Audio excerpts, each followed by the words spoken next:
Tally Ho, thoughts on Rice and Worthy after last night's game for their value in Dynasty? What do you think happens for the Chiefs offense when Hollywood comes back? Rashee Rice is a top 15 Dynasty wide receiver. He might even be top 12. He might not be top 12 right now after week one. That might be an overreaction, but I think he's a top 15 Dynasty wide receiver.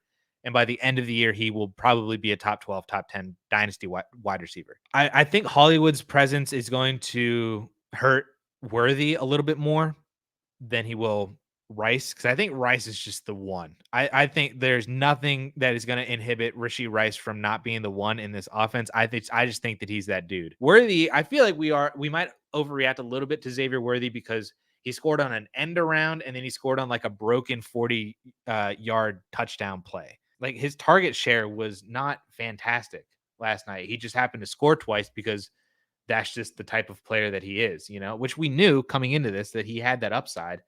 But I mean, he had 3 targets, caught 2 of them, and like I said, one of them was for that long touchdown, and he just scored twice. So like his fantasy performance looks fantastic, but he had 3 targets, 2 for 47, and just scored twice. So I think Hollywood cuts into Xavier Worthy a lot more than Rashee Rice. Rashee Rice for me, I think that he is fantastic, and I had this feeling coming into last night that I was like, Rashee Rice is going to come out and he's just going to remind everybody that he has been the biggest value all off season at the wide receiver position because we were worried about the suspension, but he is just so phenomenally good, and he is the wide receiver one um, that I think that he is like the Amon-Ra St. Brown of this offense.